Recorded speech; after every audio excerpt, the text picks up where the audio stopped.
Outubro, seja bem-vindo, mês da consciencialização do cancro da mama. Cá vamos nós para mais um resumo da semana.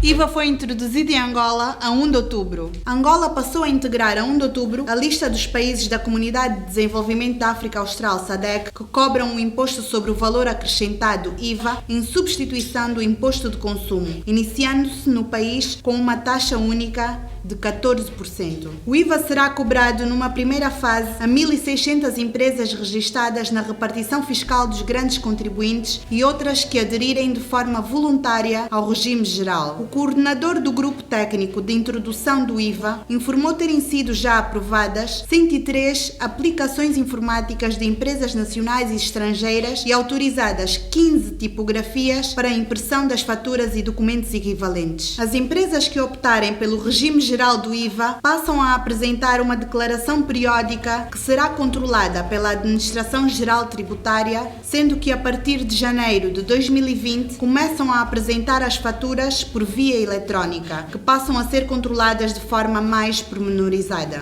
O governo angolano abre concurso para a quarta operadora de telecomunicações. O governo angolano abriu uma nova fase de candidaturas para atribuição de licença à quarta operadora de telecomunicações do país, que decorrerá até o dia 8 de novembro, após o primeiro concurso ter sido anulado. Segundo um comunicado do Ministério das Finanças de Angola, tratando-se de um concurso limitado por qualificação prévia, desenrola-se em duas fases. A primeira, para a habilitação dos interessados até o dia 8 de novembro, e a segunda, de submissão das propostas pelos candidatos qualificados. O MinFin adianta que a fase de propostas será restrita aos candidatos que forem qualificados, após a apreciação pela Comissão de Avaliação da sua conformidade com os requisitos do concurso. Os candidatos qualificados terão um prazo de 60 dias para apresentarem as suas propostas técnicas e financeiras. Os interessados em concorrer à atribuição de um título global unificado podem aceder ao anúncio e demais peças do concurso, submeter candidaturas,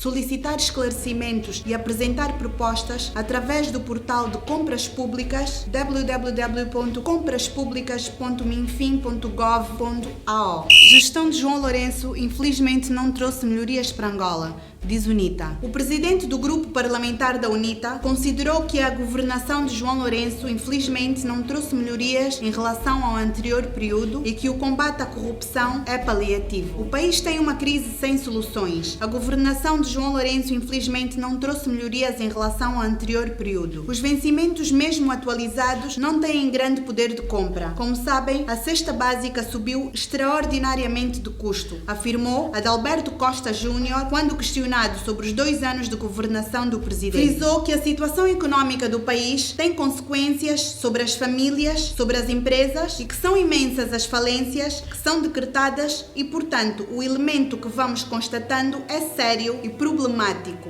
Kwanza poderá fazer parte do sistema eletrónico de pagamento da SADC. O Banco Nacional de Angola anunciou que decorrem testes finais para adesão ao Sistema Integrado de Liquidação Eletrónica, RTGS, da SADC, instituído em 2013 para a efetiva participação na Plataforma Regional de Pagamentos. Segundo Edgar Bruno, diretor do Departamento dos Sistemas de Pagamentos do BNA, no caso dos sistemas de pagamentos de Angola, o Banco Nacional está engajado na conclusão dos testes de adesão à Comunidade de Desenvolvimento da África Austral, RTGS, para efetiva participação na Plataforma Regional de Pagamentos.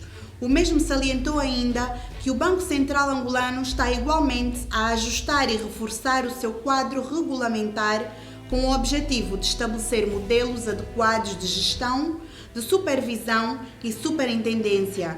E neste momento está em curso a revisão da Lei dos Sistemas de Pagamentos de Angola.